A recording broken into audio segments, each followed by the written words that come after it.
Hey guys, here's how to support my show. First of all, buy my book, Fool's Errand. Time to End the War in Afghanistan. It's at foolserrand.us, and any day now, I don't know what they're waiting on. Soon it'll be out in audiobook, foolserrand.us. Also, the YouTube project is done. All 4,600 and something interviews are all now at youtube.com/Scott Horton Show. So you can sign up there, as well as, the RSS feeds at scotthorton.org, iTunes, Stitcher, and all that stuff. And then check out scotthorton.org/donate. Anybody who donates $50 gets a signed copy of the book. $100 and you get a QR code commodity disc, a silver disc. You scan it with your phone and it tells you the instant spot price. And a $200 donation will get you a lifetime subscription to Listen and Think Libertarian audiobooks. They already have a bunch, and mine's coming out on there real soon too. And by the way, take all kinds of digital currencies as well. Bitcoin, Bitcoin Cash, and Zencoin, which I'll talk to you more about in a minute, and stuff like that. So check all that out at scotthorton.org/donate. And I would tell you to go to Patreon, but my campaign is frozen. I don't know. Maybe I'm a Russian bot. But yeah, check out all that stuff. And hey, man, leave me a good review on iTunes or Stitcher, wherever you download the show. Or if you read the book and you like it, how about check out the reviews there on Amazon.com. That stuff always helps. Oh, yeah, and I give speeches at reasonable prices. So email me, scott@scotthorton.org. Thanks. Sorry I'm late. I had to stop by the Wax Museum again and give the finger to FDR. We know Al-Qaeda, Zawahiri, is supporting the opposition in Syria. Are we supporting Al-Qaeda in Syria? Well, it's a proud day for America. And by God, we've kicked Vietnam syndrome once and for all. Thank you very, very much. I say and I say it again, you've been had. You've been took. You've been hoodwinked. These witnesses are trying to simply deny things that just about everybody else accepts as fact. He came, he saw, he died. Well, we ain't killing their army, but we killing them. We be on CNN like, say our name, bitch, say it 3 times. The meeting of the largest armies in the history of the world. Then there's going to be an invasion. All right, you guys, introducing David Thibodeau, surviving member of the Branch Davidians and author of the book A Place Called Waco. Welcome to the show. How you doing, David? Good. How are you today, man? I'm doing real good. I appreciate you joining us on the show, and especially I know you're under the weather today, so really appreciate it. And sure. Hey, fun fact here. You're the first person I ever interviewed on my show, Say It Ain't So, back in 1999, and then I think again in the year 2000. I think we talked twice on that first show. And wow. Yeah, those archives are long gone unless you happen to have a tape. No? No. I've done so many interviews throughout the years, I have no idea what happened. Wouldn't that be cool, though? Anyway. Yeah, it would. So, yeah, you're the first guy I ever interviewed on my first radio show that I had on Free Radio Austin back when. And, yeah, all those tapes are gone. Wow. I feel very honored. Yeah. So, but the reason I have you on is because, to my surprise, there's been a documentary, or not a documentary, pardon me, a dramatization TV miniseries about what happened at Waco back in 1993 that not only really gives your side a fair shake, but is even, I have come to understand, based on your book as well as on the book of an FBI negotiator. And I admit to you, I haven't been watching it because I have studied so much about this incident. I don't want to get my facts polluted with, kind of TV narrative and stuff in my head. Sure. But I know people who are watching it who say that it's really just great. And I did watch about 10 or 15 minutes of it where they made it clear kind of how the case against the Davidians started at the ATF after, they needed a PR stunt after Ruby Ridge and all that. So I could tell the theme and the tone of the show from that small part of it I watched. But so I guess, that's my first question for you is just, what all do you think of this? I know you helped advise on it and all of that, but did it live up to your expectations so far? Yeah, I've been pretty stunned, actually. I never thought something like this would happen, especially in my generation. When you think series, you think, oh my God, it's just going to be scandalous, a hatchet job. There was no, you didn't come home and watch the after school special and not expect it to be totally over the top and just ridiculous. So, when you think of a series, that's kind of the first thing you come to find out. It's going to be a made-for-TV thing. Of course, it's American propaganda, so it's going to be, very one-sided. And, it wasn't the case with this. I think this generation is kind of demanding more truth. Maybe it's it's this new thing called the internet. Yeah, it really has changed everything. It isn't really new, but it is changing on the way people perceive things. And I think what it's really doing is it's showing Americans how propagandalized we are, and we don't even realize it. Yeah. Well, that's... And so, yeah, oh, I'm sorry. Go ahead. It's exceeded my expectations for what I ever thought. I never thought we'd get a fair shake, especially from a television thing. And honestly, the Dowdles have just been great. It was Derek and John Dowdle, these two guys. They read my book, and they just knew that this is the story they wanted to make, and they contacted me. It took a lot of convincing. But, the more I talked with John, the director, the more I realized that this guy, and I saw the word world through similar lenses, really. We read a lot of the same books, things like that, and I had a connection with him, but I never had a connection with any film project concerning Waco ever. So it was exciting, and I had put quite a bit of faith and trust in him. But I really think they did an excellent job with it, and I'm kind of surprised to say that, but they really did. All right, now, so this is kind of just a little side issue, but I wanted to make sure of this because I had talked with Mike McNulty, who had made the documentaries Waco, The Rules of Engagement, and Waco, A New Revelation. Fantastic. And before he died. Stuff. Yeah, and he had told me that he had a script and he was trying to get his movie produced in Hollywood. And so I had wondered whether this grew out of his script, but it sounds like you just answered that in the negative, right? Yeah, it had nothing to do with it. Okay. And I wasn't trying. So imagine that, 2 movie scripts that were, fair and accurate on this case. Because obviously McNulty had it right. Did fantastic work. He was just a phenomenal person, a great investigator. He dug up, of course, first time I ever saw the infrared tape was because of Mike McNulty. And in the process of the rules of engagement being done, and it was, he put together more. He's done more, I think, than anyone else for the community and the survivors. Absolutely. So he was. I can't say enough about him. He is missed. That is for sure. He is very missed. Yeah. All right, now, so just to get this out of the way, but I feel like mentioning it on the personal note.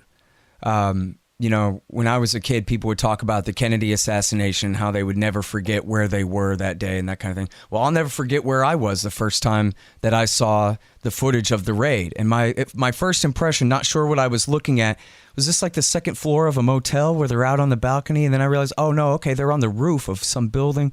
They're going in the window.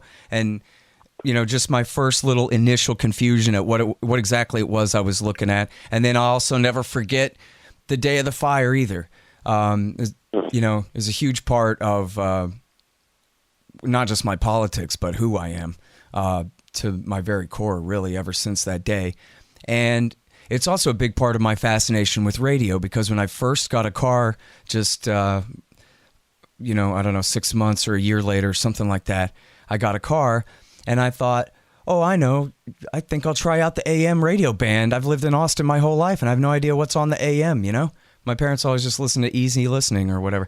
So I turned to the AM, and the first thing I heard was Johnny Walker, the FM radio DJ, who was opinionless. He was just hosting.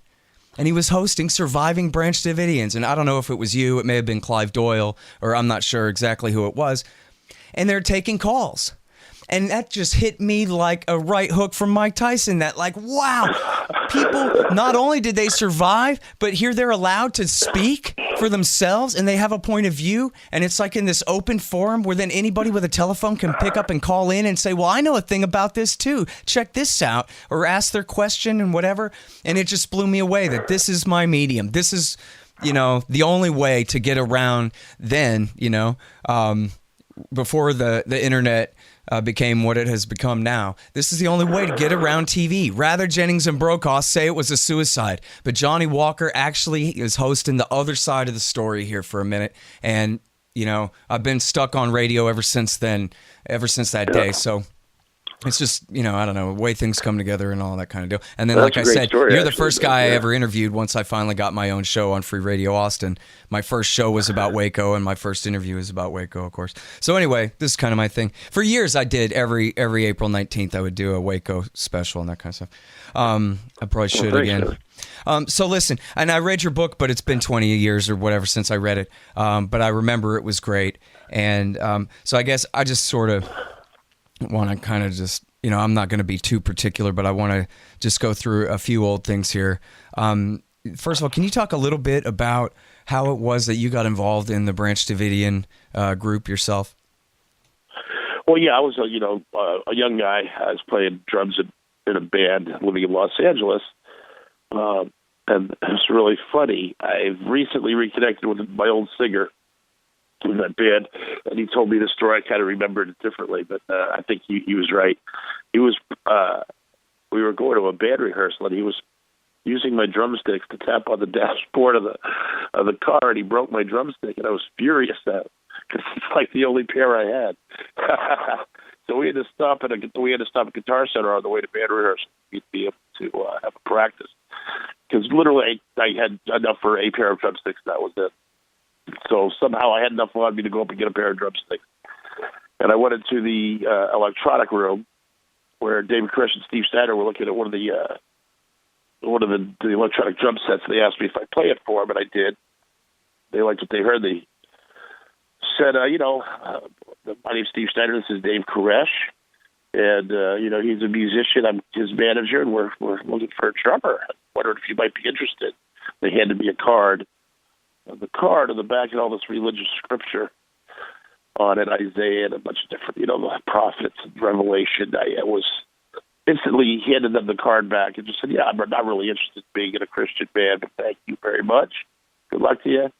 Yeah, and, I kind of just had Steve's explanation, what I thought was very interesting. They've been all over the world and really studied the scripture. They kind of had a deeper meaning as to what it really meant, that they really kind of viewed it as a study. Very serious. Yeah, I thought that was very interesting, just the way he kind of explained it. But I took the card leaving, thinking, I'm not going to call these guys back.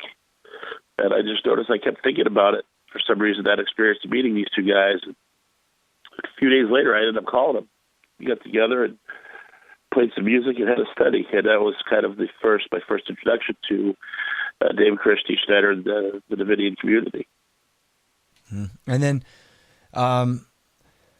So, I don't know. I mean, I guess they made a big deal about, and we'll get into the PR campaign during the siege here in a minute, but obviously, the story that, as most people received it, was that this guy Koresh was basically like a Charles Manson, sort of a Jim Jones kind of a cult leader.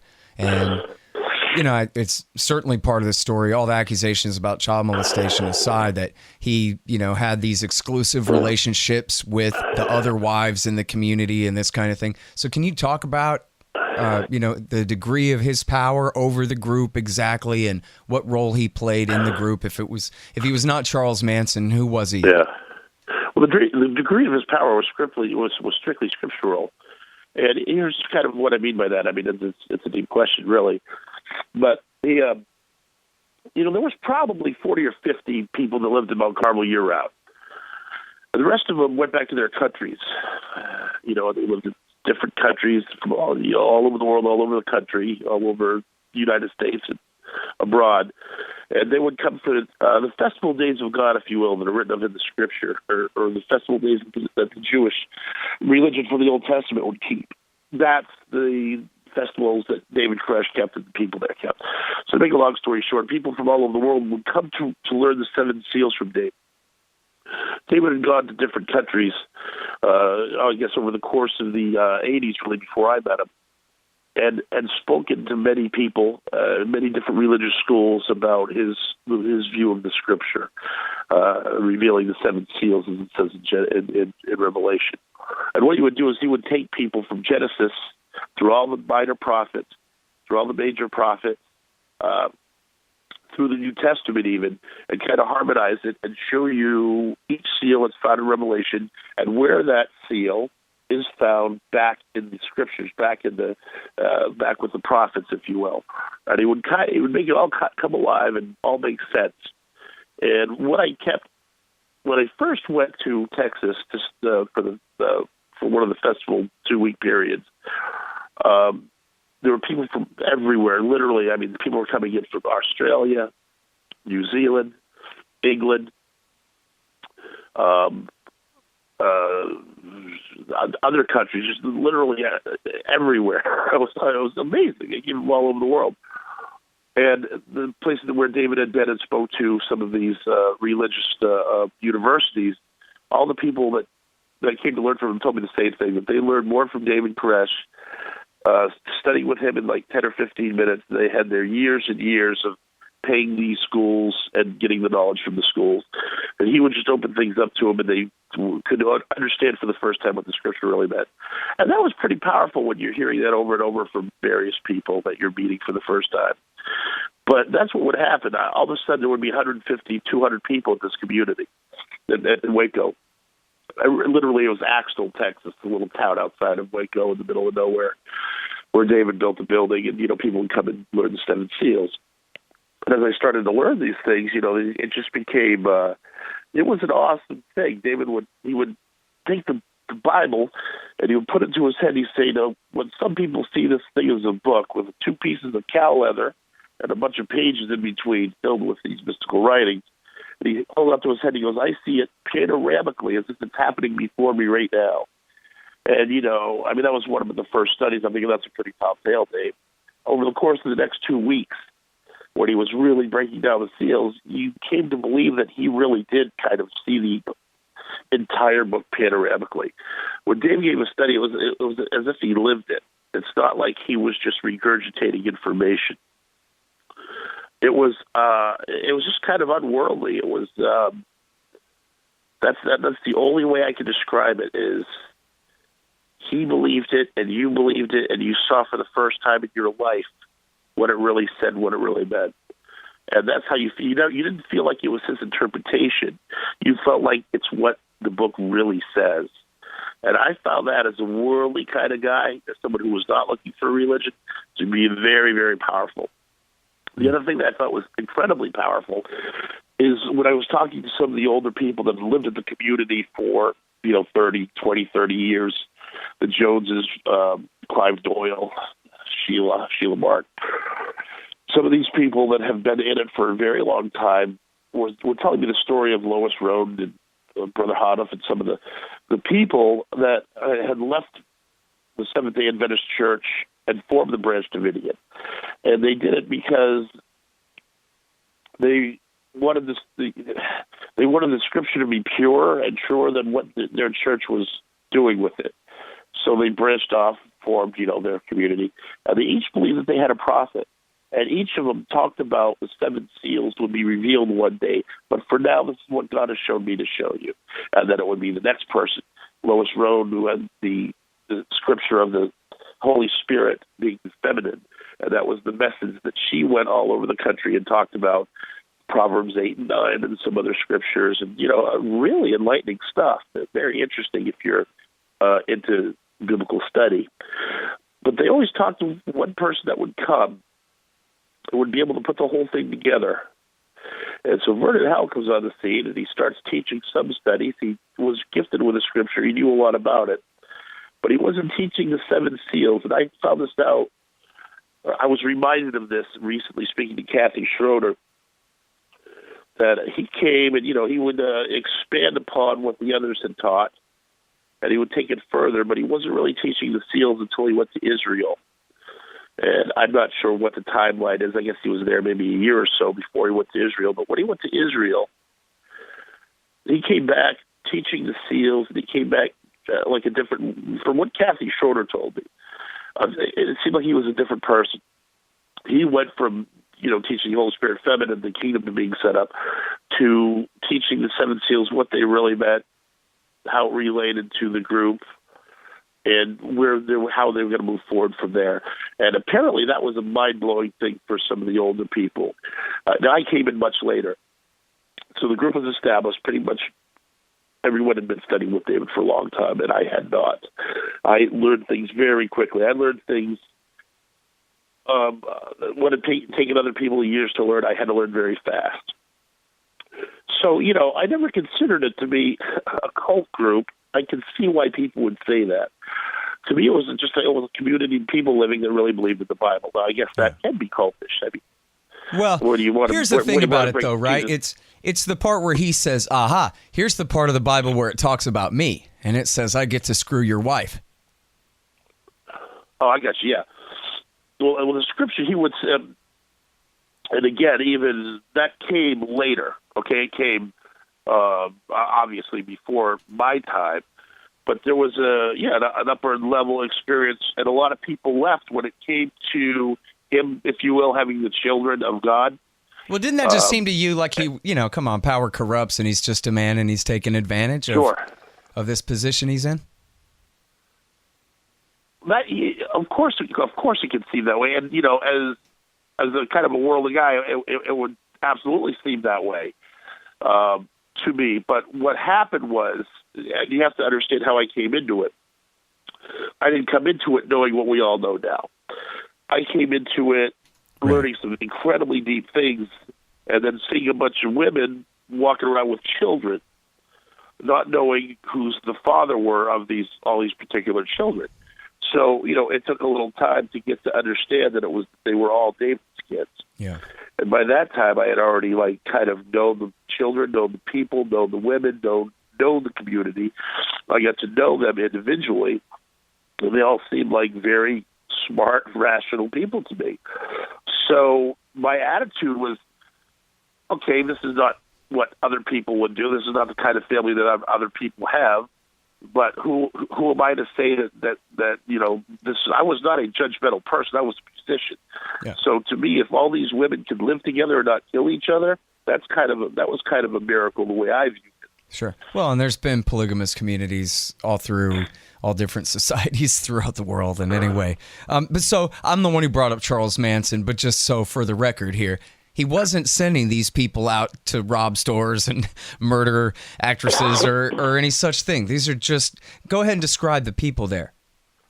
Yeah, most of the people there, the older ones, of course, were more scriptural bound, probably that. They're not like L.A. runaways, desperately correct. Looking for someone to fill their empty head kind of thing. No, correct. There were some musicians from L.A. and there was some of the ladies came from Los Angeles, but definitely not the type that you think of when you think of Manson.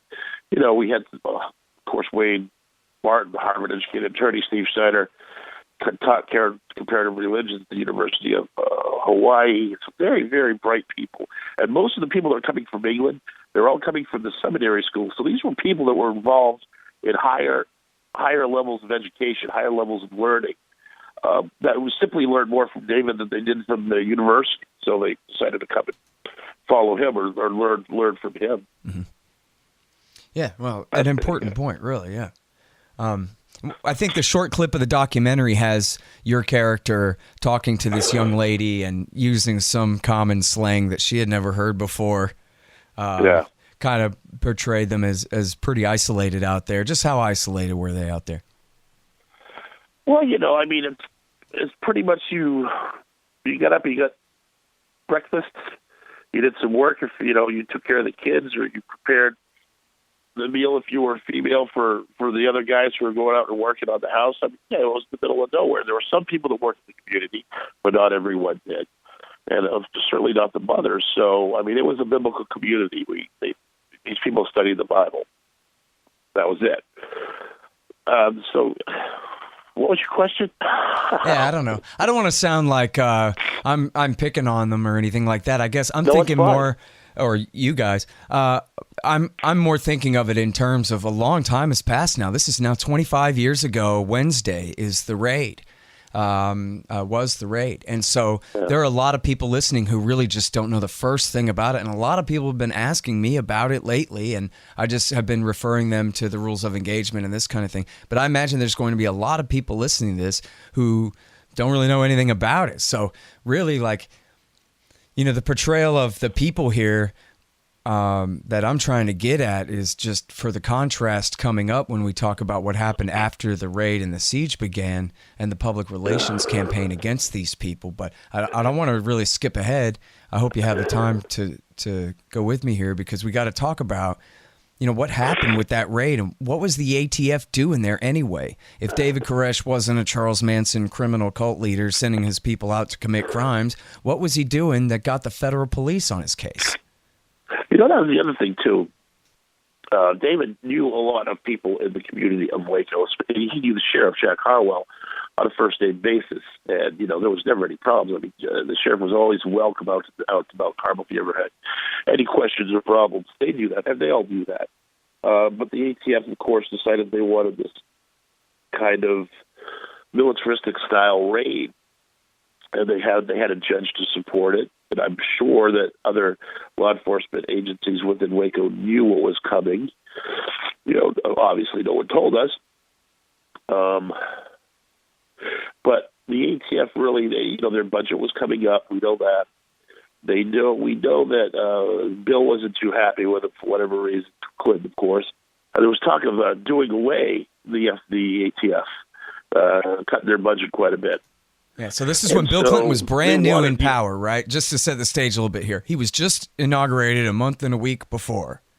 And he was coming in on this whole new wave. The Reagan-Bush era now is over, and it's this whole new PC thing. And part of that was Al Gore reinventing government. And they were going to at least consolidate, or had talked openly about consolidating the ATF, taking it away from Treasury and putting it under the Department of Justice and making it even a littler brother of the FBI, basically, and ruining the lives of all the bosses there. Yeah. So that was, a very important context, right? They said, oh, look, well, what? We're going to go be heroes here? Yeah.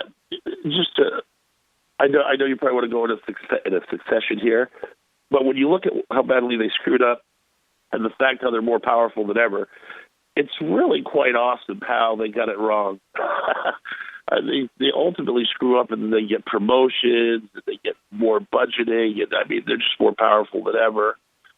And I guess I just don't understand how government works, and I'm glad that the kids today are upset enough to try to get things done, because something needs to change here. But I'm getting ahead of myself. So they wanted a big raid. They wanted to look like there was this dangerous group of religious fanatics that had firearms and were planning to do some destruction in the community, and they could save everyone. They would look great. Problem is that wasn't really the case.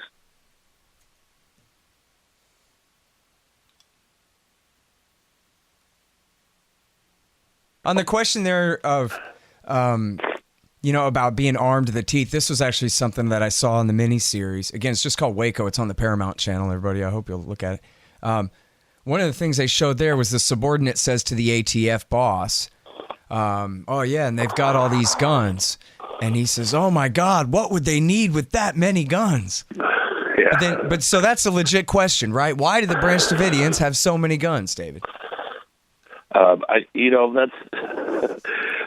They went, okay, Paul Fata had said, David, met a guy named Henry McMahon, and they would go to gun shows together, and Henry was a licensed firearm dealer. And they became friends, and Henry started to listen to David, and Henry actually called David his preacher. And Henry kind of showed them the gun business, and they would go in, they would buy certain firearms. There was a lot of legislation that Clinton was trying to get imposed, that if that were to have occurred, ammunition was going to go up in value, certain firearms would go up in value. So they started to look at it like a business. They started to buy and sell at gun shows legally. So a lot of that was inventory.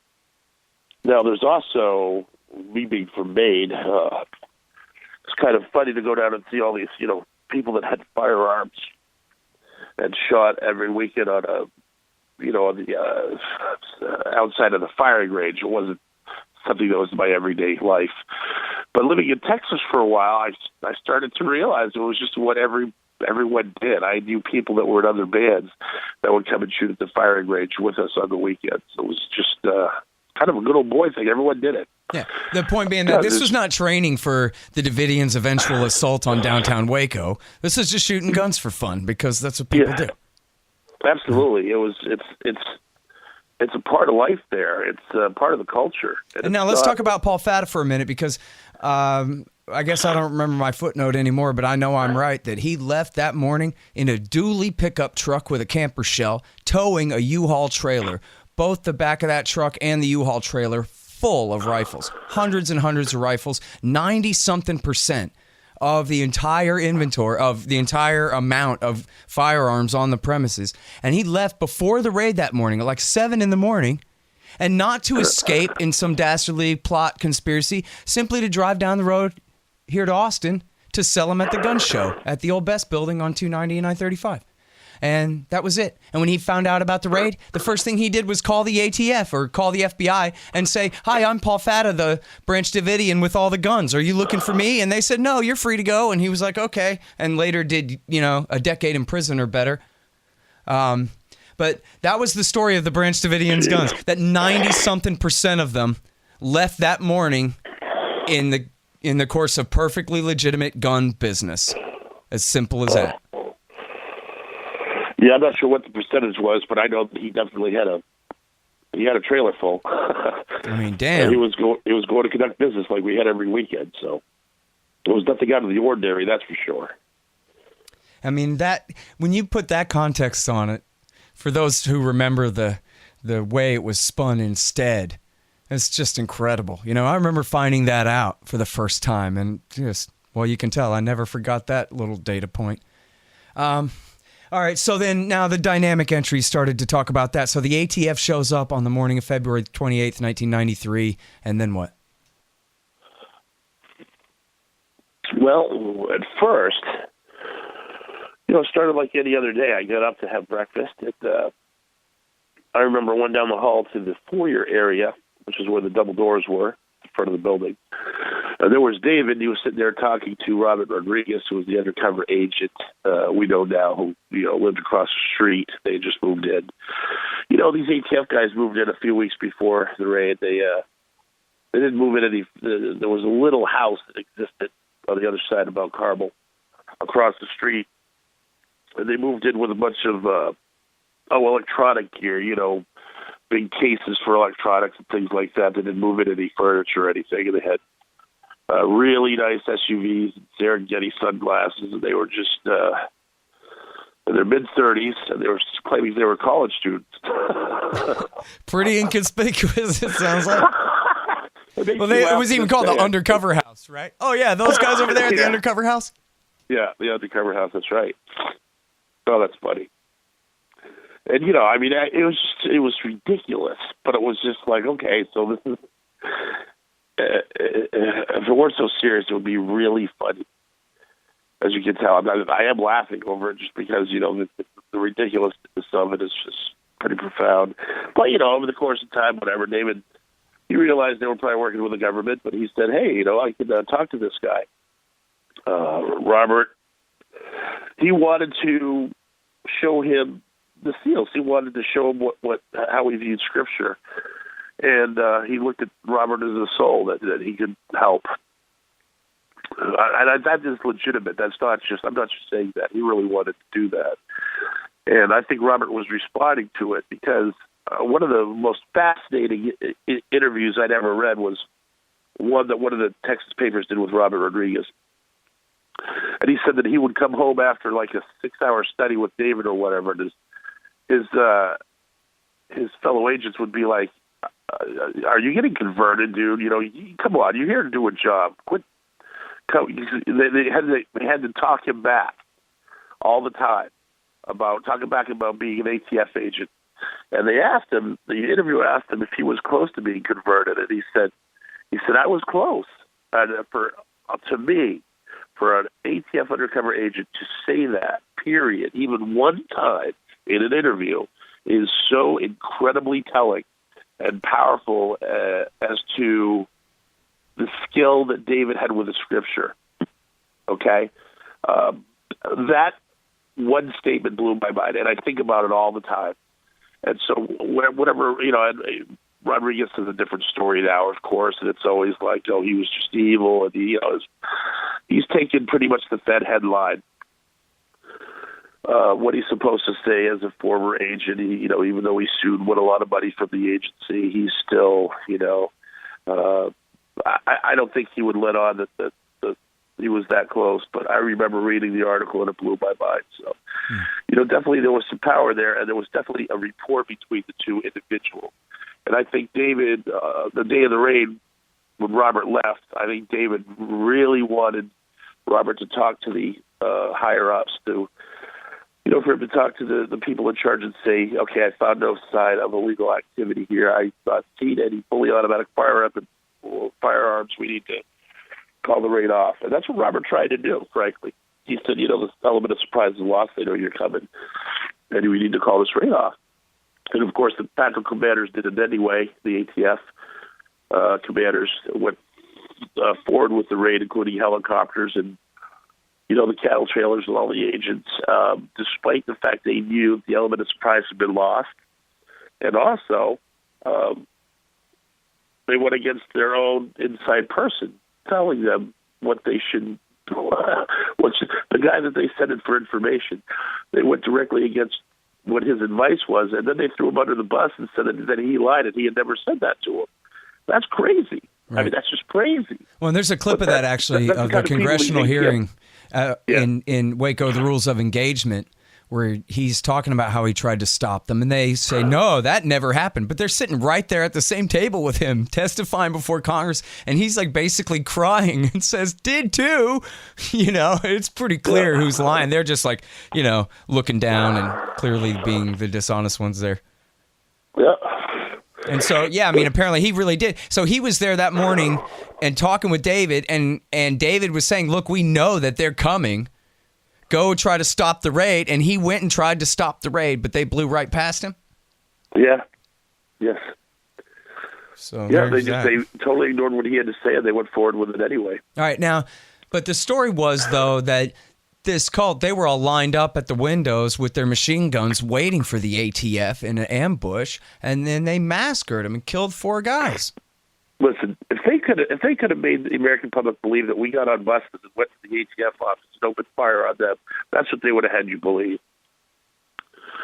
The fact that, these people have lied so thoroughly, it blows my mind that there's even any question as to who fired first. Yeah, there really shouldn't be a question about who fired first. I mean, we know that they had a video camera at the surveillance house. We know that there was a guy on the ground from the media who was filming the early stages of the raid. For some reason, the very first shot to the front door, especially from the surveillance house, which I think would have been a great tape, all those tapes disappeared.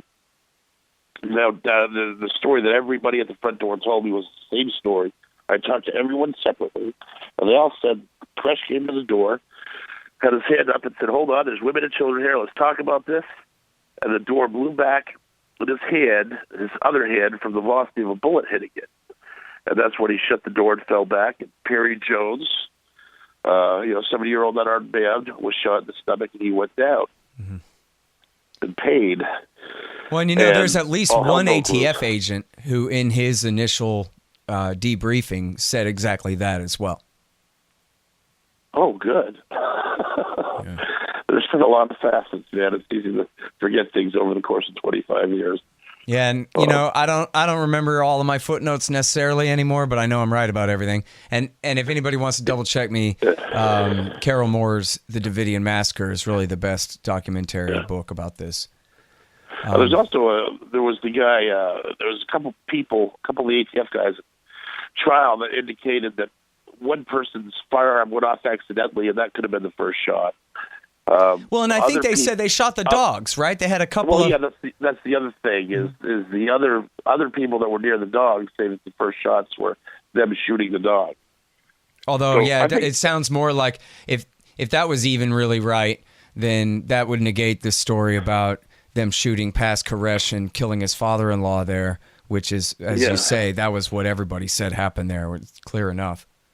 And well, I don't think it would negate it. I think it all kind of happened at once. I mean, once someone pulled the trigger on the dogs, for example, within literally seconds, some other agents are probably shooting at the door. But to me, it's the that fact makes sense. That the one startles the rest into just going for it. Absolutely, Yeah. yep. And to me, it's the fact that those tapes are all gone. They disappeared. No one knows where they went. They somehow disappeared at the ballet. It's just ridiculous. It's ridiculous. Those tapes were taken for a reason. They were taken for the reason that we know that it showed the ATF are culpable. That's the other thing that happened when there's two steel metal doors at the front of the building. The one that David had in his hand, and the majority of the bullets were coming from the outside in. And the two attorneys that came in during the siege, Dick DeGarrett and Jack Zimmerman, confirmed that. And yet that steel door has disappeared. It was not entered into evidence. The FBI said, it must have disintegrated at the fire. That's very convenient, considering how the other door was entered into evidence. All right, now, so here's the thing. 6 Davidians were killed. Door. 6 Davidians were killed in this raid, 4 ATF. And then they finally withdrew. The Davidians, you guys, were you shooting that day, or you're not supposed to say, or what? No, I wasn't shooting that day. I'm pretty much a peace stick, and I've always have been. I believe in your right to defend yourself, absolutely. As long as we do not live in a utopian dream and bad people can have guns, I think that good people should be able to have guns as well. I wish that we lived in a utopian dream and guns weren't necessary, but that's just not the case. And if the good people give up their guns, then it's only going to be left with the bad people who never give up their guns. So there's the dilemma, okay? Call it a catch-22, but that's the world that we exist in. And this country was founded on being able to protect yourselves for all kinds of various reasons, be it religious, be it against your own government, enemies foreign and domestic, as it says in the Constitution. These are all, I think, very important American values. But what was your question? Whether you were participating in the firefight was the question. Oh, no. Yeah, I would like to meet my maker knowing that I didn't take another life on this earth. That's my worldview. Well, and the fact that only 4 ATF were killed, I think, is proof enough that it was not an ambush. The battle itself lasted for how long? 45 minutes? God, I've really? heard about 40 minutes was my understanding. There's no way to tell when you're going through it because it's pretty hard to say, you go into tunnel vision and time really has time doesn't exist anymore. It's like being in another dimension for me, being shot at. Yeah. And that kind of, back and forth of volleys of bullets, it's just, it's stunning. I don't know how to explain it. I was definitely in shock. There's no doubt about it. Hey, there's two I think people it took me a day or two to come out of shock, actually. Yeah, I bet. All right, so there are 2 people who died that day that I wanted to ask you about because just they're so often overlooked. And I guess the one guy, it's just to me is the ultimate irony because the story was he was just sitting on his bed in his underwear eating a bowl of cornflakes, and a helicopter, a Army Huey, flew by and shot him like he was the VC. And then the other one, I guess they were both killed by helicopters. The other one was the kid, I believe his name was Daniel something, who was doing chores cleaning the water tower. And Peter Gent. Oh, Peter Gent. And they just flew by and shot him.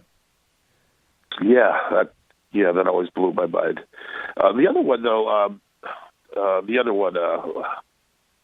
Winston Blake. Yes, that's right. That's right. Winston.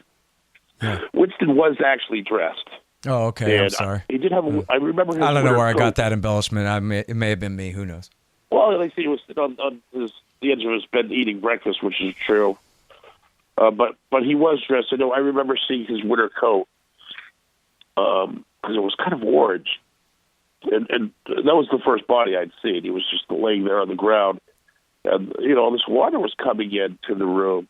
It was coming in from the water tank that had been shot from the air. And I could tell because, later on I went in and I looked through the bullet hole. And I could see the deburs at the edge of the plastic where the bullet had come out. So I knew that, the bullet had come from the outside in. And when I got down and I looked through the bullet hole trajectory, it was up in the air, kind of near the tower, actually, or it looked like it would have been about that height. So it's kind of weird where, it was definitely from the air, so definitely the helicopters were firing.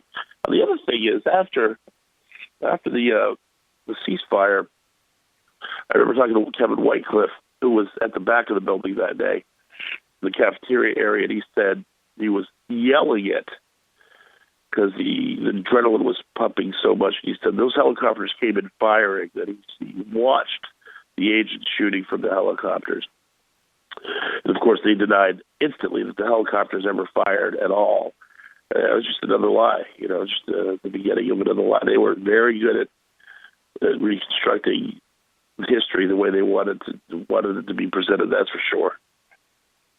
Well, just look at the camera and lie blatantly at the press, at the American public, and they didn't care. They just they had to protect their ass at all costs. All right, y'all, we got to talk a little bit of business here. First of all, check out my new sponsor, Zencash.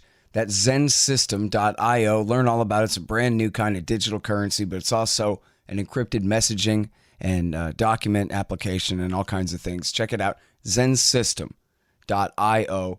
And also, check out this great book, The War State. Everybody tells me, man, thanks for recommending that book, The War State. It's so good. It's the great Mike Swanson, and it's about the first three presidencies, Truman, Eisenhower, and Kennedy, and the rise of the military-industrial complex after World War II. And you'll really want to check that out. It's great. And check out all his great investment advice and sign up for all his newsletters and things at wallstreetwindow.com. The great Mike Swanson there. And then listen, when you do take his advice and you buy gold, silver, platinum, palladium, you want to go to Roberts & Roberts Brokerage, Inc. They're a great sponsor of this show. They've been around for, I think, 40-something years, longer than me. And they do great business. And they charge a very low premium on all of their exchanges. And in fact, if you buy with Bitcoin, they charge no premium at all to buy gold, silver, platinum, palladium. So you got to have precious metals in your savings. Everybody knows that. RBI.co and libertystickers.com. I know the site looks terrible now, but just wait. So we got a brand new website, and we're revamping the art, and we're going to reintroduce Liberty Stickers. And I actually got Adobe Illustrator back on my computer again. And so I already have made up a couple of new ones. I'm going to get back to work on that. LibertyStickers.com, especially here in the near future. Check that out.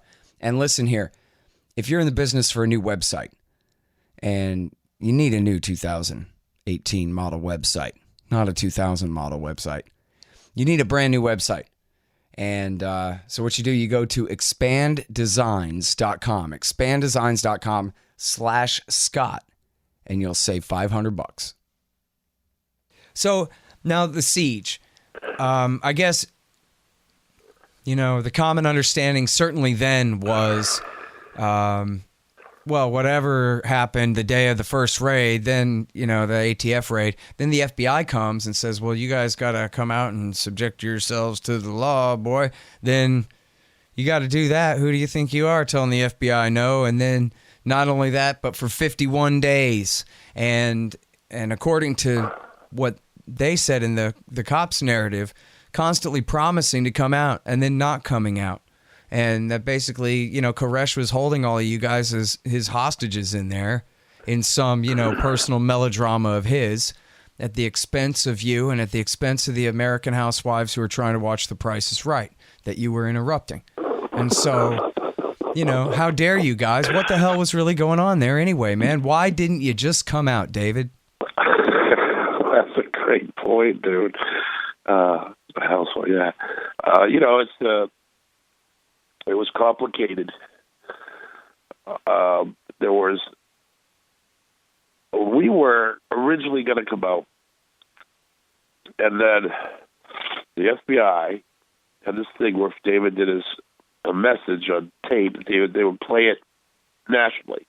Actually said on television, which they did. They played it on his message on a Christian radio station, a national Christian radio station, which wasn't really part of the deal. But I don't think that's why David didn't come out. He just basically, we're all getting ready to come out, and he says that that his God told him to wait. So that was it. We waited. We just waited and waited and waited, and the siege went on. And what happened then is every time the negotiators would work with us, talk with us, one of the tactical commanders would do something totally different and foreign as to what was promised. They started instantly, within the first day, when they started having the press conferences. And they were calling us, of course, a cult. And they were using all their demonization words very, very early to paint the picture of a very violent criminal group of people.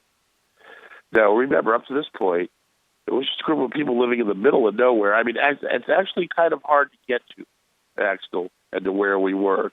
You have to go down a lot of farm roads, and you have to travel out to the country quite a distance to even get there. So, well, I can testify to that, at least.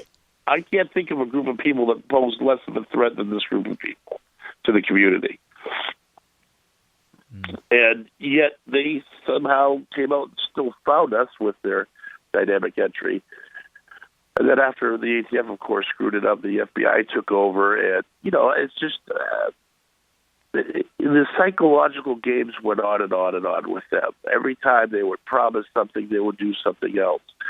They would, say they were going to send us in milk, and they'd send in milk, and the milk would be bugged. Then they would cut the power so the milk would go bad. I mean, it just went on and on and on. And some of this is really covered pretty well in the series, which I'm happy that people can see the kind of frustration that was going on in the inside of the building, as well as the frustration that was going on outside. Mm-hmm. Yeah, that was something one of my friends... I see both sides more clearly than I did before.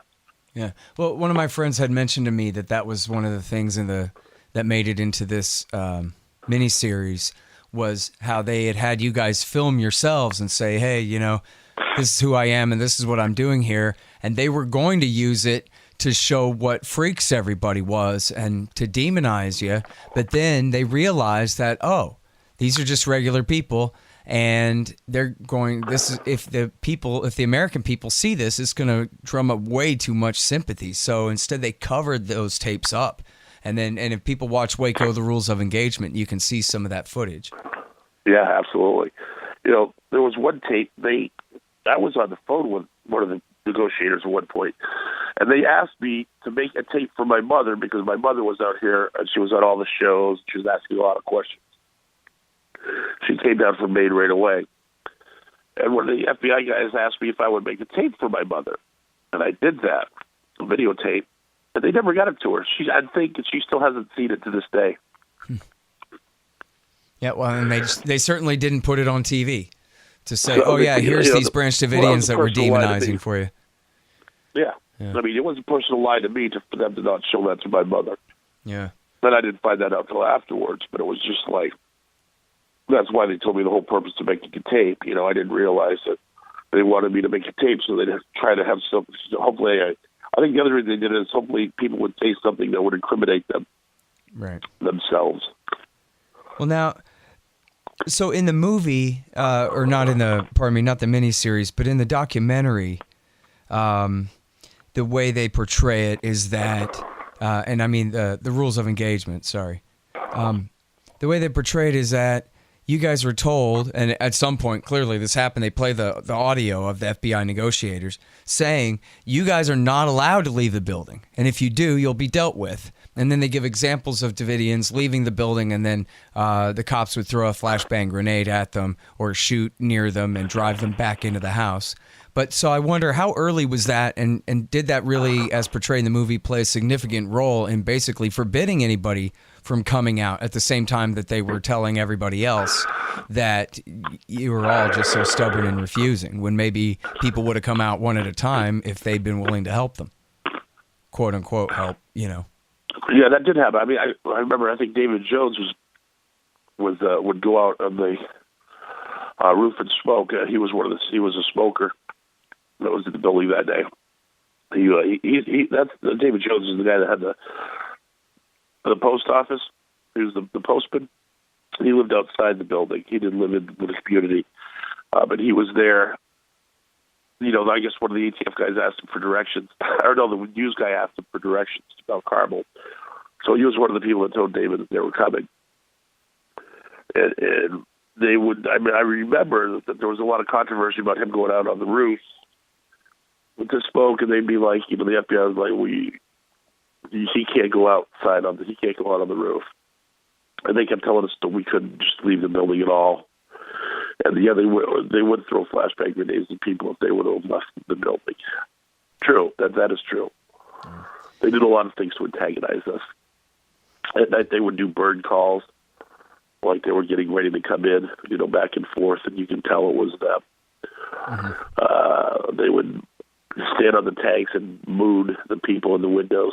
So if you were like a kid or one of the women looking out the window, you see these grown men mooning you. Really professional. Well, they drove over the graves of the people who'd been killed on the first day of the raid there. Yeah, well, Greg Stubbers had gone out. Now, this is one of the things that I like to talk about too. In the series, they have me going out and burying, Perry Jones in the front of the building. It was actually Greg Stubbers went out and he was burying Peter Hipsman, who was one of the individuals who was. He was burying Peter Jett, who was one of the individuals that we talked about earlier that was killed on the top of the water tower. And they buried him there in the front, and then he lined up all the dogs that were shot and put them in the front where the cameras could see the dogs.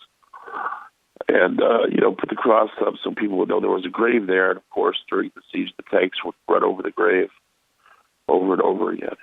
But, they changed that in the series because it was hard to have so many different characters. So they attributed what Greg did to my character, going out and burying a body. And it wasn't Perry's. So these are some of the things that the series, I don't want to say got wrong because those events did happen. It's just some of the characters change. If someone really wants to know exactly what happened, from my experience, my book is the best way to go. They took certain dramatic liberties, but it's nothing that I can't live with. You know what I mean? Yeah. Well, that's kind of why I'm not watching. I'm really glad to know that it's good, but I know enough about this already that I don't want to get confused on little points. Fact like that. I don't think you. If you've read my book, you'll know what my experience was, even from talking to me, of course, too. Yeah. So, all right, now, but there's subtle little things, though. All right, now, so part of the propaganda, well, I don't know even how to approach this. It's so vast. First of all, the level of demonization of David Koresh and the Ladia. In fact, I guess it's fair to say that the Davidians didn't really exist. It was just David Koresh in there and then his sort of half-human clones or whatever sort of thing. But you guys he was demonized as the sinful Messiah and this evil Charles Manson cult leader, child rapist. And you guys were demonized basically just by being airbrushed out of existence. You were the Davidians, but we never got to hear any of your names or any of your stories told in any way other than you're just the followers in this cult kind of thing during the deal. But, the reason I mentioned the housewives is I'm deliberately picking on them because I was sacking groceries at the time, and the women of Northwest Austin wanted y'all dead. They would say to me, David, I think they just ought to go in there and end it. And so that wasn't just the cops that wanted to kill y'all. That was Texas. That was our loving women folk. They were happy to see you guys all whatever had to happen in collateral damage in order to get that Koresh and get that problem off their TV. I'm sure Hillary Clinton felt that way, and Bill too, about their first 100 days in power being, completely marred. This was a big emergency for a lot of people that they had to get this thing wrapped up. And so they really and especially looking back on it, the level of demonization of Koresh and then the rest of you too, it's really something else to behold. And it amazes me that people don't resent it as much as they should, Yeah, me too. We know that Texas is a capital punishment state. And there's just, there's kind of this attitude, you're a criminal, hang him, that's it, period, at the story. And, sometimes that kind of thought process can lead to a lot of problems. We know that a lot of criminals who we consider to be criminals, a lot of people would have died thanks to DNA testing. have been exonerated, and it's too late. They're already gone. So there's been quite a few innocent people that have died because of that kind of mentality. And one of the problems I've had with the whole thing with the demonization is I just thought that my country was a lot better than it is. I thought we were way more humanitarian than I have seen us to be. And, it doesn't stop here. You go to the bombing of Syria. It's crazy, some of the things that are going on in the world that we're supporting. And it's literally killing women and children. It's just happening a lot. But here it happens. It happened in Waco, of course, right in front of us. And it still went on. It still was allowed to go on. And because it went on for so many days, people didn't have that attitude. It doesn't matter at this point. Just go and kill them. They just should probably die without really understanding. But that's how powerful that the press is. And that's how powerful the government in controlling the press is.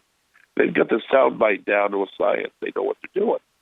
And what took Dave, see, this is another point that I've always thought was interesting. I said, well, why didn't you guys come out? How come David had so much power, and how come, David really didn't have a lot of power. He revealed the scripture. He worked with people for years and years to come to an understanding of what he could teach and why the people were there, why the group was even there. What took David years was some certain individuals took the FBI 51 days through the press to control the entire country and to control the outcome of what happened. And the best way I've ever heard it expressed is Senator Henry Clay in the 1800s. Very famous Southern senator said, "The devices of its power and its minions are the same in all countries and in all ages. It marks its victim and denounces it, exciting the public hatred so it can conceal its own abuses and encroachments." That's it. I mean, when I read that quote, I memorized it instantly because it just said everything that I felt about the situation. Yeah. Well, and you're certainly right that they use it in all their wars too. And I'm being repetitive now for this audience, but I'll go ahead and make the point to you that, they've used this exact same Waco template, really, against Saddam Hussein, against Iran. They haven't launched a war against Iran yet, but it's the same thing. And with North Korea, too. And the narrative is this dictator is irrational, so we can't negotiate with him. He's either too religious or too self-interested or too Shiite or whatever his problem is. And so we can't negotiate with them because it's impossible for them to negotiate in good faith because of the craziness on that side. Also, they're bad to their own people, so we're going to rescue their own people from them, and they have illegal weapons. And so we have to go in there. We're going to send in the Army Delta Force to save the day and solve the cure. And then they just use it over and over again. And that's how it works. I mean, look back, never mind Koresh, look at Saddam Hussein in 2003. And can you imagine the narrative that for some reason the most powerful country ever, just can't negotiate with this guy for some reason, even though here's a picture of literally Donald Rumsfeld negotiating with him. Right here. This is an implacable foe that we only have one choice, invasion. I mean, what a crock. And yet that's the exact thing they did, is they just replayed their demonization of David Koresh onto Saddam Hussein. They're doing it right now with Korea, too. Absolutely. It's crazy. The Waco template. There you go. Sorry. What a tough thing. And also, I should say, too, this is important. I don't know if this is in your book or what, but the fact that the American people fell for this and cheered for it and said, fine, call it a suicide, whatever you want. We'll get to that in a minute. But the fact that people went along with this by and large was really a huge turning point on our path to a totalitarian police state here. All this militarization of the police, it's not all just the war on drugs and the war on terrorism. It's the David Koresh precedent. In fact, it's in the documentary, Waco, The Rules of Engagement, is the testimony by the ATF officers saying, because of people like David Koresh, the days of two detectives in three-piece suits serving a search warrant of any kind is over. From now on, we'll have Waco-style dynamic paramilitary raids to serve all warrants at all houses because we stand between the David Koreshes of the world and you helpless members of the House of Representatives. And so that's the new rules of the game, the new rules of engagement for everybody. And that could have been absolutely killed in its crib, right? The American people could have said, oh, hell no. And in fact, a lot of them did join militias and all kinds of things. But by and large, the American people said, yeah, whatever, dude, go ahead. And mostly it's poor and browner people who are subject to this kind of tyranny, the people without political power to do anything about it. And so it just goes on. People go, yeah, Waco and Ruby Ridge, like they're isolated incidents. But no, there are Waco raids every day. It's just that what was unique about you guys, just like at Ruby Ridge, was most of you survived the initial encounter in order to hold them off for a little while longer, and so it turned into this big TV drama. But in terms of the actual raids, this is happening. You know, Radley Balco says it's 50,000 SWAT raids a year. 50,000. And yeah, it's our enemy, the state, but it's the American people are the enemies of themselves on this issue. You know, they only can do this because we don't give a damn. Even when they burn a place like the Branch Davidians' house to the ground, the American people don't really care at all. And so that's why it really rolls on. But anyway, just thought I'd mention how we're all Branch Davidians now, and it's somebody's responsibility other than mine too, you know? All right. So listen, I'm sorry, I shouldn't take up your whole day here, but let's talk about the fire, man. Tell me what happened. Okay, hold on. It's just funny the way you phrase it. I'm sorry. Well, you know, I don't want to be too prejudicial in my question, even though I have my point of view on this. But on the particular points of fact, I want to let you have your say, your own way. You know. Yeah, sure. This is actually a really good way to start that question. I'm going to start out with recently. I watched a documentary. The documentary was on ABC. No, that was a bad one too. But there was another documentary that A&E had done recently, which was surprisingly good. Good in the sense that it had a lot of different perspectives. A lot of perspectives from David's past. Roger, his stepbrother was interviewed, for example. People that had known him. I thought it was thorough. In the sense that, yes, there were some people that had left the group that was speaking against David, but there were people that were sympathetic to the group or knew people in the group that were kind of speaking and just telling the story of David and Vernon, being Vernon Howell. Anyway, I thought it was pretty thorough up until the end. And I was really surprised because I was like, I couldn't believe that I was watching this A&E documentary that was being this thorough. And at the end, they showed an FBI guy. The FBI guy was talking about how nobody came out of the building during the fire. How even, like some of the survivors came out. One of the survivors had a dog, but no one brought any kids that came out of that building. Why didn't those adults grab kids and escape that fire with those children? That's what they said over and over and over again. And that's how they ended it. And they ended actually saying that it was a suicide. And I can't believe in this day and age that there's some people out there that still think that was a mass suicide. That blows my mind. None of the evidence shows that. None of the evidence proves that at all. Quite to the contrary. What they didn't tell you, which really, honest to God, blew my mind, 25 years later, they never mentioned the infrared videotape of the plane flying above the building that had heat signatures of flashbang grenades at various points where the fires start. And 2 different points you see flashbang grenades where 2 of the 3 fires have started. And then you see fully automatic weapons fire from a position next to one of the tanks at the back of the building, fired into the cafeteria area of the building. Now, the cafeteria area of the building is where the women and children are. We know from the autopsy reports that were done, 13 different autopsy reports, that's the number I can remember from all those years ago, had bullet wounds to the center of the chest and the center of the head, which is not conducive of a mass suicide, but more of a homicide. People being shot trying to escape a building at the back. Well, the women and the children were at the back. No one came out of the back of the building. You had a lot of bodies. That's where the majority of the bodies were.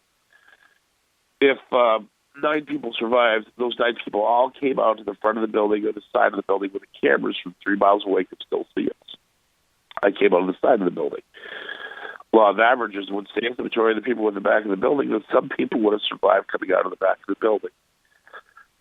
Yet the only one that survived was Graham Craddock, and he was in, I guess, that tower area structure, and he wasn't found until after the fire had burned to the ground. The other thing that they say that they have audio tape of people saying, let's set the fire, pour some here, pour some there. Okay, light the fire.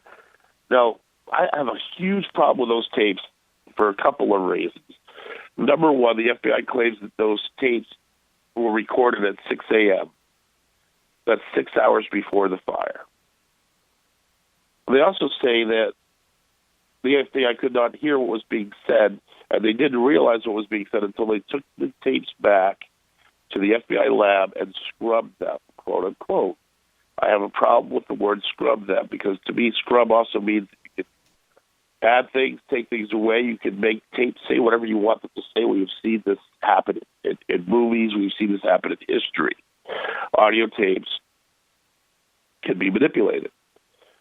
But more importantly, the problem of 6 hours before the fire, if people are spreading fuel and we're getting ready to start a fire to kill ourselves, why on earth would we do that 6 hours before with tanks coming into a building, sparking things as it's hitting wall, it's hitting sheetrock, probably taking out some lighting systems with metal. I'm sure there was a lot of sparks when the tanks went through, and I know for a fact that these tanks were hitting Coleman lanterns that were in just about every single room and probably spreading fuel that way. Why did it take 6 hours for the fire to start? Well, I think there was one explanation, David, that, again, it's too long ago. I don't remember the exact footnote on this, but it may have even been in A New Revelation that maybe it was Dick DeGuerin, the lawyer, or Dick Rivas, the author, or one of these guys, I forget, maybe, had said that, well, it sounds like that's a discussion of that they were preparing Molotov cocktails to throw at the tanks, but then clearly they thought better of it because of what you just said. They're living in a plywood house here that this is just, you can't fight that kind of fire with this kind of fire. I don't care how much you believe in Jesus. Let's try something else, right? Yeah, sure. Absolutely. So, assuming that tape is legitimate, that's at least one alternative explanation for that they were going to try to use flammable liquids as a defense, but then ended up not doing that anyway. But now, did David Koresh not sit you guys down and say, now listen, it says in the Bible we're all going to have to burn ourselves to death in order to fulfill the prophecy? Oh, hell no. No. Okay, but did he whisper that to his commanders and lieutenants? No, I don't think that. I don't think that happened at all. No, I don't. I think, I think David had a couple of options. And the biggest option that he was leaning toward was working with Bill Arnold and James Tabor to get the 7th seal manuscript completed, which they had finished the first seal the day before the FBI came in with the CS gas attack. Oh, that's something else, too. We need to talk about is the CS gas. Of course, actually, wait, go back to writing the seal, too, because this is something that I screwed up. I should have asked you about this specifically during the siege talk here. It looks like he finally was negotiating y'all's way out of there. He was going to write these 7 seals, his interpretation of them, which he hadn't written down before, and then he swore he was going to come out, and that was supposed to be just days away, right? Yeah, that was something, of course, the FBI just chose not to believe it at all, but he had finished the first seal the day before the raid, and it actually came out of the fire. Ruth Riddle brought it out on a disc that she had helped type it, I guess, the night before and finished that. So we actually have a copy of that somewhere, I think. A physically surviving document, yeah. It proves that, he was working on it. It was very important to him, and it wasn't just a stalling tactic. Yeah, I think that's an important point. I believe that they knew that he was working on it. They had lost their patience. Yeah. So it's not, a worse interpretation is that they were worried that he was going to go ahead and come out, and they wanted to burn down Defense Exhibit A before it came to that. I always wondered about that, since as you talked about the bullet holes coming from the helicopters and coming through the doors and walls, it seemed like that was a real incentive for them to make sure that this thing ended in catastrophe. But that may just be like a hindsight interpretation type of thing. Sure. Here's how I view that. It definitely benefited the government that building not standing. I'm not going to say that, I don't know about this. It definitely benefited them. That's all I'm going to say there. And when I watch the infrared videotapes and I see the flashbangs at the back of the building and I see the fully automatic weapons fire, I think it's pretty clear what happened at the back of the building. Well, yeah, I want to get back to that. So and the fact that the government and the media still will not touch it with a 10-foot pole really upsets me. I just think it's wrong.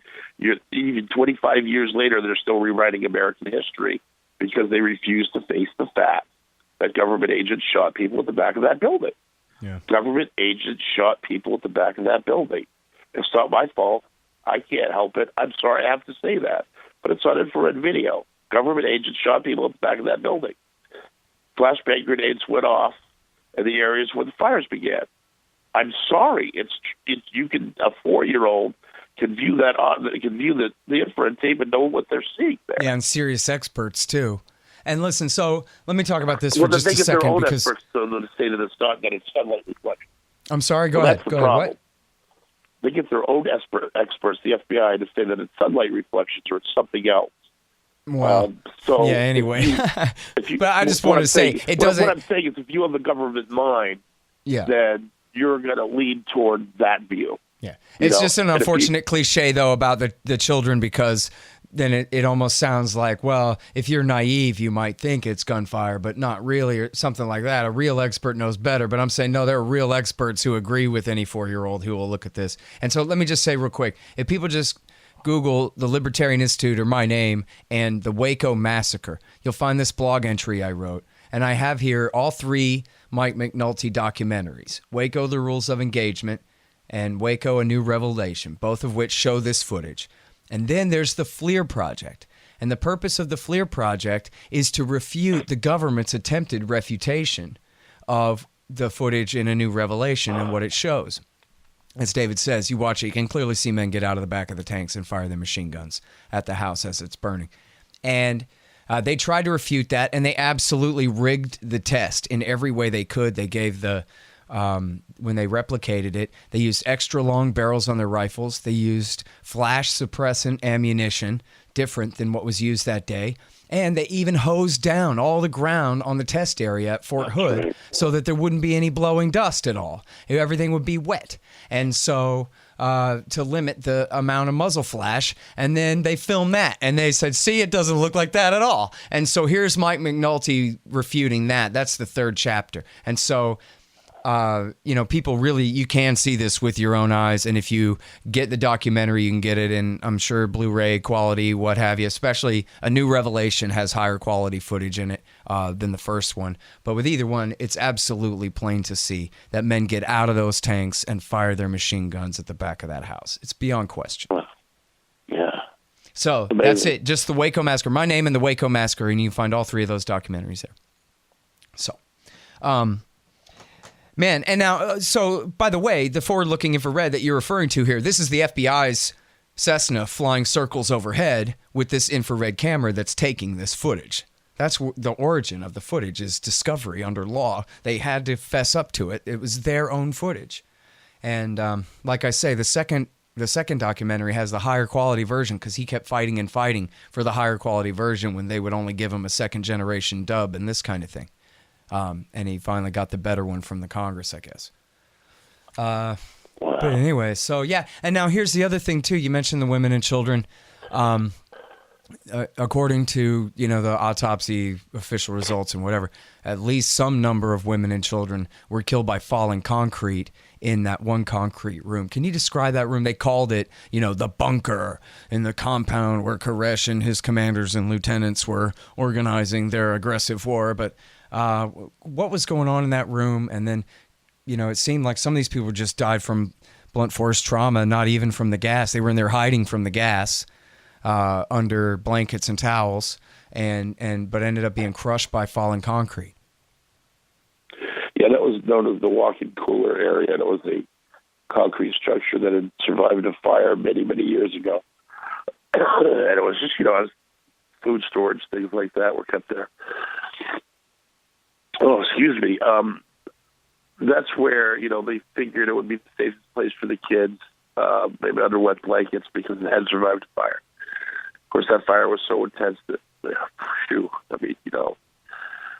a lot of them probably just cooked it there, but the biggest problem was the fact that one of the tanks came into that area and punched a hole through the structure and sprayed a lot of CS gas into that building, into that structure. And it seemed like there was a lot of debris at the front of the structure that was blocking the entrances. So literally, to me, the kids were gassed to death, is the way it looks.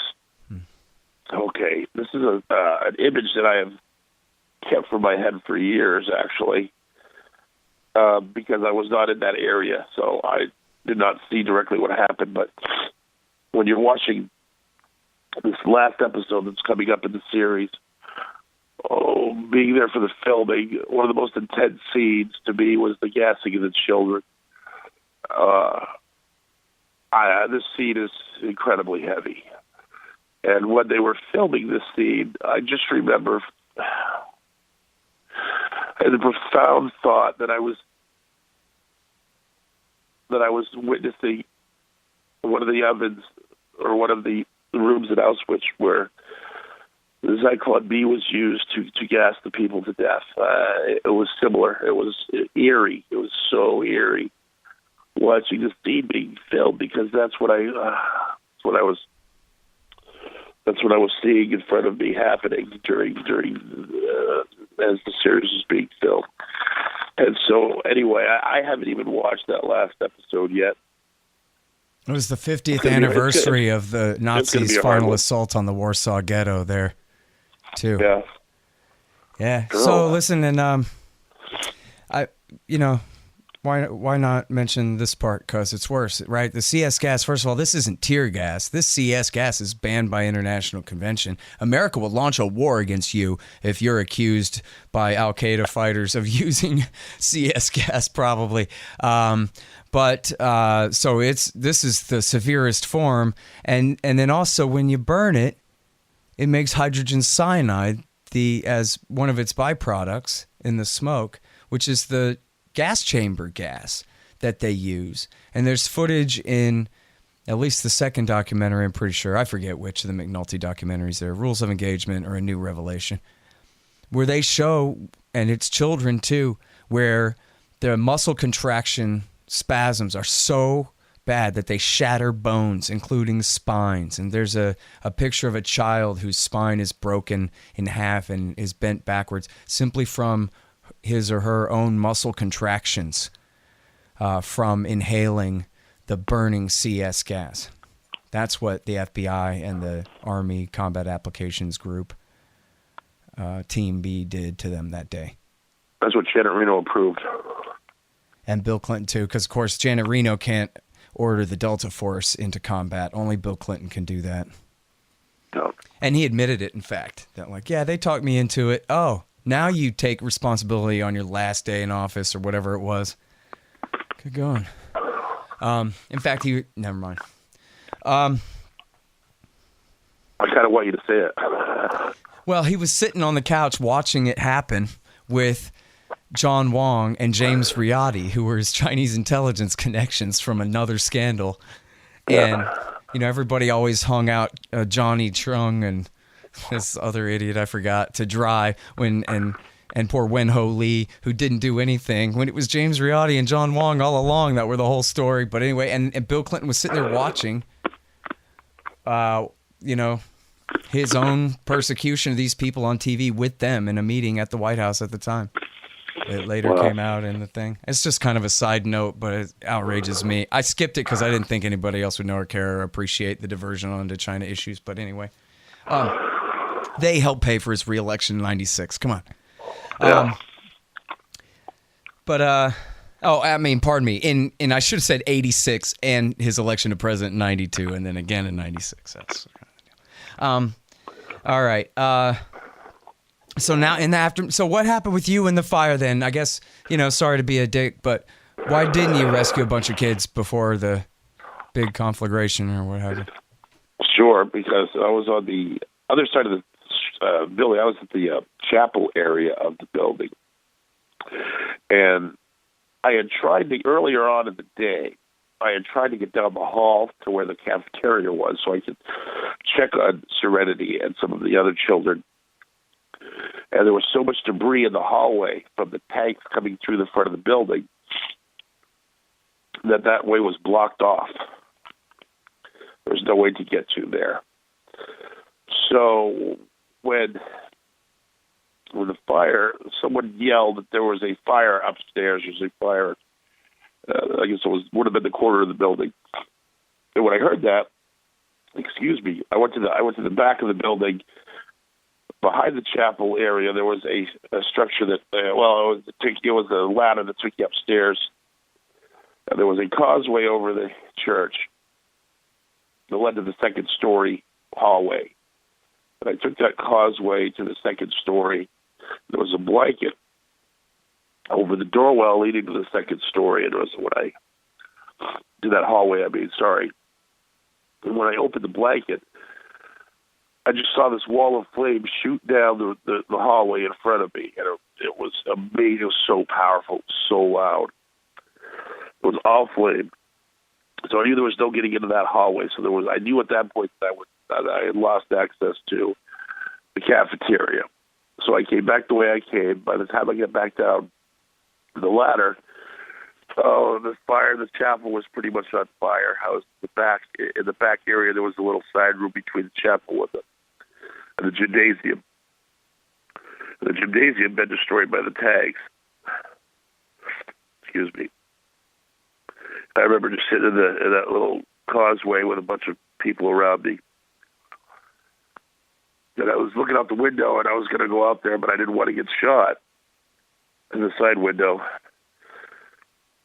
And then I guess I looked at my son, Derek Lovelock, go out the window. Jamie Castillo went out the window. And the fire started, the wall behind me started to catch fire.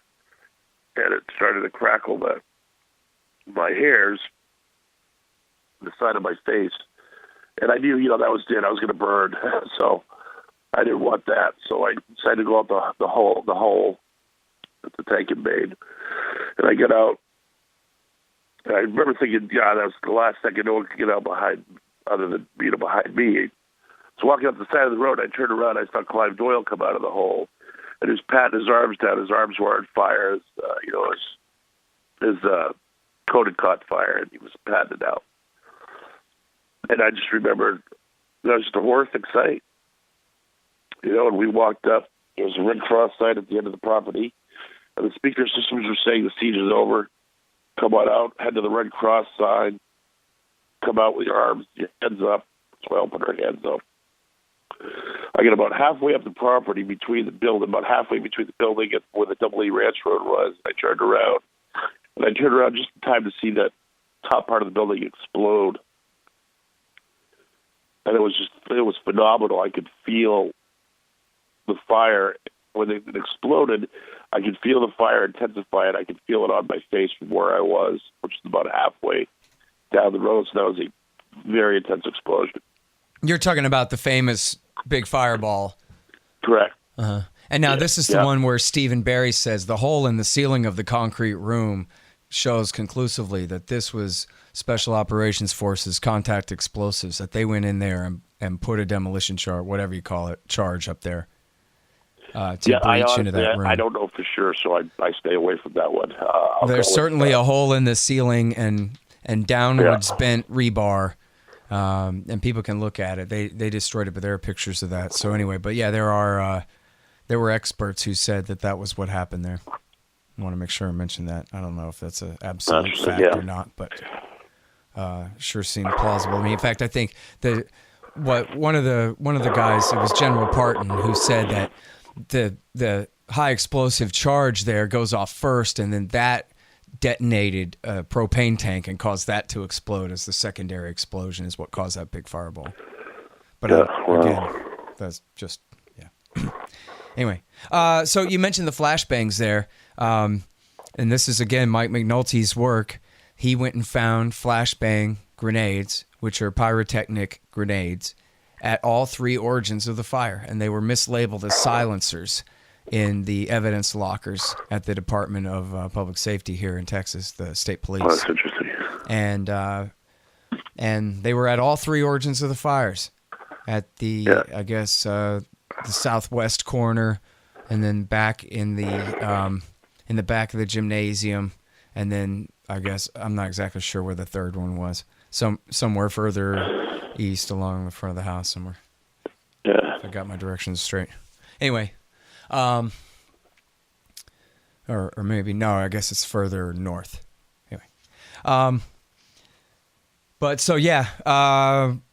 Now, do you have other than your earlier inference? Do you know exactly how it started? If it was a lantern here, or if maybe a muzzle flash from a defensive shot I do not know for sure. Ignited some gas or something, because that was a possibility too that someone had raised. I think McNulty had raised that. I do not know actually. for sure. All I know is someone yelled from upstairs, "There was a fire." That's why I tried to get up there. Yeah, I can tell you, nobody from where I didn't see anybody pour fuel.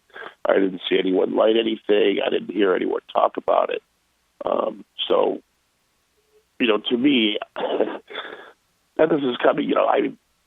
I was there, so yeah. I wouldn't have believed. Okay, here we go. All right, I'm just going to say it. Screw it. I would never have believed the government capable of doing that until I saw the infrared video, and that's even after all I had been through.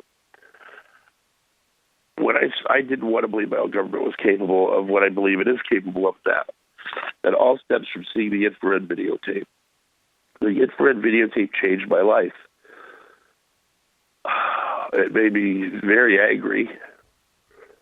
I stopped giving lectures and talks after seeing the infrared videotape because I couldn't give a lecture without raising my voice and losing control of my emotion. Mostly anger. So yeah, that's it. I mean, I believe that they are capable and guilty of the things they have been accused of. Hey, look, they were in control of everything. They covered things up. They hid things. They lied. They did it. They did all this stuff to people, to Americans, people from all over the world, and it's just I don't know, man. It's hard for me as an American growing up with believing in the Constitution and the American way of life and the American dream to live with that. But that's what I live with. My government killed these people. Yeah, that's all. That's it. That's the truth. If you're so goddamn patriotic that you don't want to believe me, that's fine. Be patriotic. I don't care. But the truth is the truth, and they say the truth will set you free. And at the end of the day, that's what I hold on to. When people accuse me of being whatever, or cultist, or wherever people say it, I don't care. I have I'm worried about what God thinks of me. I worry about the judgment. I don't really care. They can do what they want. I'm extremely lucky. I'm extremely fortunate, and I count my blessings every day. I really do. And, I still love my country, as incredibly dysfunctional as it is right now. And I think there's a lot of mental illness in this country. Not just at the higher-ups, but pretty much every branch of society seems to have a certain kind of mental illness that I think we haven't suffered from before. And I'm not quite sure how to put my finger on it, but it just seems like everything is wrong.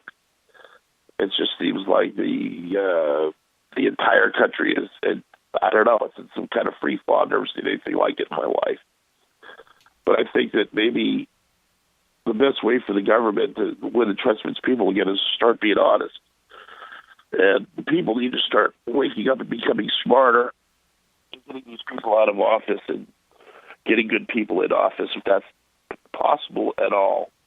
And I think the only way that's going to be possible is if we stop letting the corporations run this country and influence the country that we are. We have to become more humanitarian, and maybe a little bit about the bottom line, but a little bit less about money, a little bit less about the bottom line, a little more about people, especially its people, and then I think we could thrive. All right, you guys. Hey, it's all about the money here, kid. As long as it's all about the money, then we're going to have serious problems. Yeah, well, everything's corrupt, as the song says. No question about it. And yeah, it's the proverbial camel nose under the tent. I think the Waco Massacre is just such a huge part of this story, about the level of criminality that the American people will tolerate on the part of their government, the people in charge of enforcing the law and the rules on the rest of us. And look at how far down that path we've come now. And yeah, hey, if you were an arms salesman, you'd make a deal with the police union too. Business is business, right? Yeah. All right, listen, man, I can't tell you how much I appreciate you coming back on my show after all these years, David, and how much, I value talking with you again here. So thanks. Hey, it was really nice to hear from you again, buddy. Yeah. All right, well, take care, man. Yeah, you too. Thanks. All right, you guys, that's David Thibodeau, surviving member of the Branch Davidians, and he wrote a book called A Place Called Waco, and this new miniseries, Waco, it's called, on the Paramount Network, is based in part on his book, and as you heard him say, he thought it was really worthwhile to see. Sounds like it really gave the truth a fair shake, because the truth is not somewhere in between. The truth is on the Branch Davidian side. And so I'm really happy to hear that. And again, if you go to the Libertarian Institute and just search for the Waco Massacre, it's just a blog entry I did there where I have embedded the 3 YouTubes of the most important documentaries to watch about this, as well as a link to a book called The Davidian Massacre by Carol Moore, which I think is the single best take overall on what happened there. Okay, thanks very much, everybody. You know me. I'm at scotthorton.org and iTunes and Stitcher and all that. Now, youtube.com/Scott Horton Show has everything. 4,600 something interviews going back to 2003, all at youtube.com/Scott Horton Show. So sign up for that. And then I'm the director of the Libertarian Institute at libertarianinstitute.org. I'm the editor of antiwar.com at antiwar.com.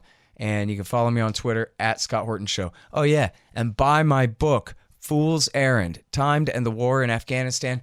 And you know what? There's a chance that by the time you hear this, the audiobook will be available. It's supposed to be available. They just didn't like my cover art, but I fixed it. So what's the holdup? The audiobook. If you want to listen to me talk for 16 hours, it's available there soon. Fool's Errand, Time to End the War in Afghanistan. Go to foolserrand.us. Okay. Bye. Thanks.